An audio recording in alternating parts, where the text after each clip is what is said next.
Почитувани гледачи, продолжуваме понатаму со представувањето на кандидатите за градоначалници, но и носителите на советничките листи.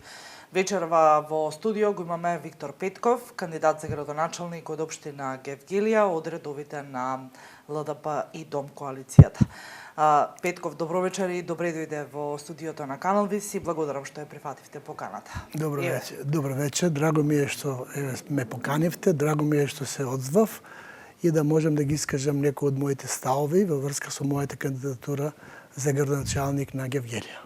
Така, верувам дека гевгеличани ве познаваат, но Канал Вис ја гледа целиот југоисточен регион, па еве можност да ги запознаеме не само гевгеличани, туку и пошироко кој е Виктор Петков и зошто Петков одбра да биде дел од овој изборен циклус и да биде кандидат за градоначалник во Гевгелија. Да, Гевгелија ме познаваат затоа што јас сум роден гевгеличанец, пораснал сум во Гевгелија. Основните училишта, гимназија ги завршив уредно во Гевгелија, понатаму продолжив на економски факултет во Скопје.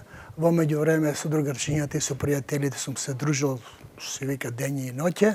Имам работено уште тогаш сезонски работи, имаше во Гевгелија откупни центри, така да можеби мојата понатамошна професија беше поврзана со тоа и така си одбрав мојата понатамошна професија преработки од зеленчук. Со завршување на економски факултет се запослив во гигантот Винио Гевгелија, кој ми беше едно многу големо училиште и од таму добив можност да проштам и у цела Европа, поранешна Југославија, да запознам многу пријатели и да го учам занаетот. Од Винио Гевгелија, тогаш настана некои промени организациони на ниво на Република Македонија, па отидовме во Магро Скопје, известно време бев во Магро Скопје, исто така во проблематиката увоз-извоз за преработки од зеленчук. И таму тоа беше успешна школа, која некаде 5 години, додека се распадна Југославија. Со распаѓањето на Југославија се вратив во Гевгелија. Формирав на прва една фирма заедничка Скопје Гевгелија трговска, тогаш беа на мода првиот момент после Анте Марковиќ трговски фирми, кај што вршивме субституција на некои домашни производи што ги зимавме од странство.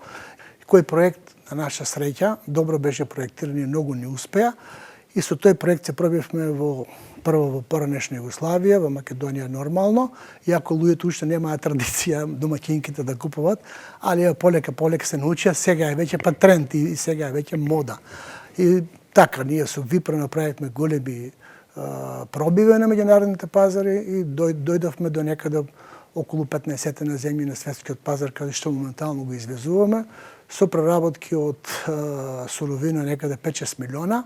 После нас имаше наши колеги, има и од Струмица, има и од другите градови од Македонија, кои го следеа тој пример и заедно сега, сите заедно, успеавме да направиме еден голем исчекор за Македонија и веќе имаме некаде само тој производ што го правиме домашен на евро и другиот евро е во вредност од преку 30 милиона евра на задоволство на Македонија и на македонската економија. Што е она кое што вие го нудите како промена во Гевгелија и проекти кои ќе донесат подобро утро за сите жители, не само на градот Гевгелија, туку и на населените места?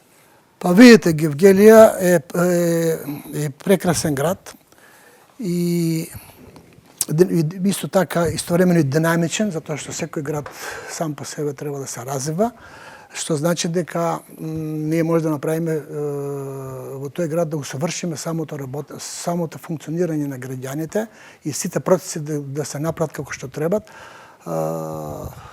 Ја тргнувам од 8 принципи.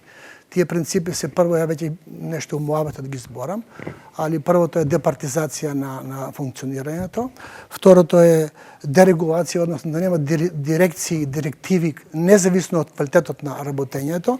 Третото ми е децентрализацијата која сите ја бараме, ја мислам дека и Струмица го има истиот проблем. Цела Македонија ние имаме сега доста, централната управа ги носи сите, ги влече углавном конците по партиска линија и немаме соодветни извори на приходи. Така да тоа е исто еден битен сегмент кој сега мислам дека државната управа и го организира. Така. Наредно би спомнал дека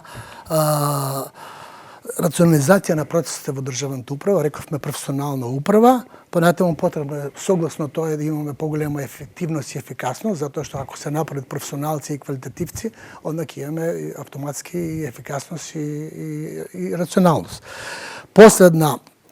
Последни две би ги спомнал целосна транспарентност во работењето, што сите го сакаме, да луѓето знаат што се дешава во општината. Досега тоа е доста искриено, не може ние да видиме и се дешаваат и погрешни одлуки кои ние ги осеќаме. И последно што би кажал, да имаме отвореност на процесите, која е слично до транспарентност и голема одговорност.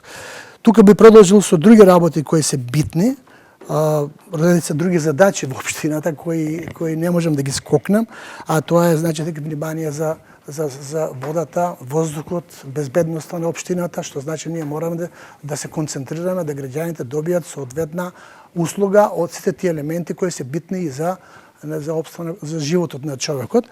Понатаму имаме постојан ангажмент околу стопанските субјекти, затоа што стопанските субјекти се носители на нашиот развој и носители на нашето вработување, така натаму. Мислам дека бизнес заедницата е многу битна во цела оваа работа и бизнес заедницата во нашите проекции е замислена да ја користиме и како советодавна и како практична, затоа што они се еден вид амбасадори на нашето место, патуваат во цел свет, ги знаат новите таковини и можете така да предонесат за напредокот на градот. Понатаму би спомнал форсирање на инвентивност и креативност во локалната заедница, што е исто битно да персоналот малку да не е замрен, да го разбудиме, да он биде креативен и инвентивен. Понатаму исто ми е битна стабилност и предвидливост, да не се менуваат работите во општината, него имаме еден континуитет. Сега ако доаѓа друга власт, променува многу работи, што не е добро и мислиме дека треба да има предвидливост и континуитет. Понатаму сега е на мода, а тоа не е само мода, него е практична придобивка, тоа е дигитализација на процесите во сите општини и мислиме дека и тоа треба да се спроведе ден порано. Понатаму имаме вообичаено исто континуирано следење и привлекување инвестиции, дали се, значи, парите немаат ни вкус, ни боја, ни мирис, дали се домашни или странски, не е толку битно. Битно е да ние имаме во градот инвестиции кои ќе направат еден поголем економски развој на градот. Гевгели има среќа што е на границата. Значи, тука имаме еден момент на пrekогранична соработка кој ни донесува на нас придобивки на другата страна, затоа што се јавува едно партнерство меѓу државите. Тука ставиме исто еден битно е во контекст на овие регионална соработка. Регионалната соработка дава масовност. Ние можеме ист проблем да си го решиме и Гевгели, и Валандово, и Богданци, ако си направиме еден заеднички проект. И со тој заеднички проект многу полесно може да аплицираме или во Европска унија и можеме по министерствата да аплицираме. Понатаму, сите знаеме дека имаме проблем со урбаната мафија, секаде се прави, се цементира и тоа што треба и што не треба, и паркови, и зеленило, и све живо. Мислиме дека таму да се бориме.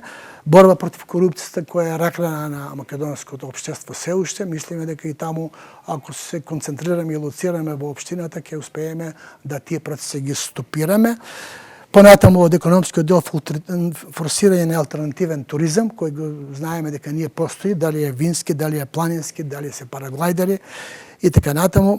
И сега се доаѓам на една многу важна точка, а тоа е акцент на младите. Сега знаеме, ние со младите рак рана ни се оцелуваат, не се задоволни од ова милие овде како што работат и мислиме дека треба да се стави еден поголем акцент кај нив, во кај субвенционирање, доделување парцели или било кој начин да ги задржиме и да може они со нивниот ентузијазам и желба да може да опстанат и да функционираат овде, да не мора да се оцелуваат, затоа што оцелувањето е на штета на целата заедница.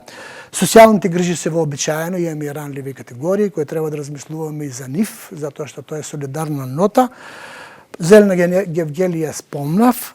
внимание на потомошна изградба на одржување целата инфраструктура во Гевгелија, затоа што народот треба се движи, он е мобилен од едно место на друго место, што значи треба да постојат соодветни сообраќајници и последно што би кажал дека е чист и зелен град кој се однесува на пречистување на отпадните води, на цврстиот отпад и рециклирање на истите.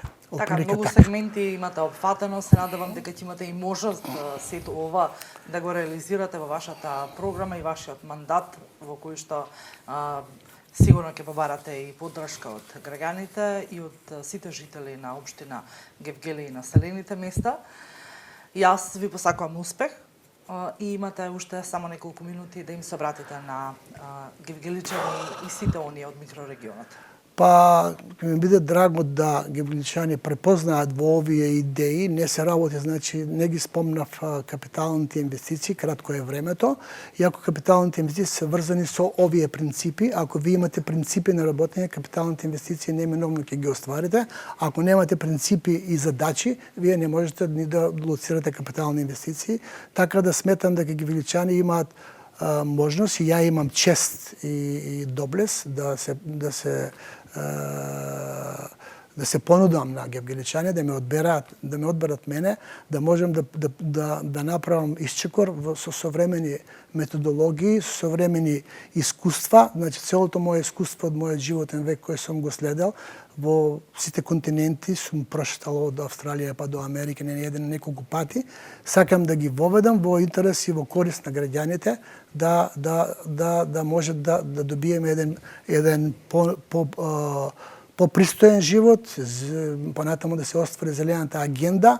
Знам дека тоа е тешко, дека нас работите се далеко од сите овие што ја ги спомнувам модели светски, али мора се почне. Така да ќе ми биде многу драго, доколку они го направат правиот избор, ме одберат и ми дадат шанса да го покажам тоа што еве нешто спомнав, а има уште многу работи што не сум ги спомнал, а стоат читави проекции кои сакам да ги спроведам за добробит на цела гевгелиска општина.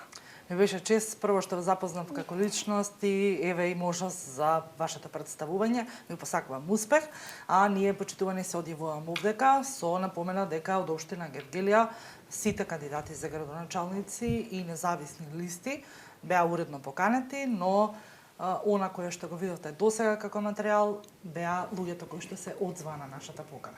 До гледање.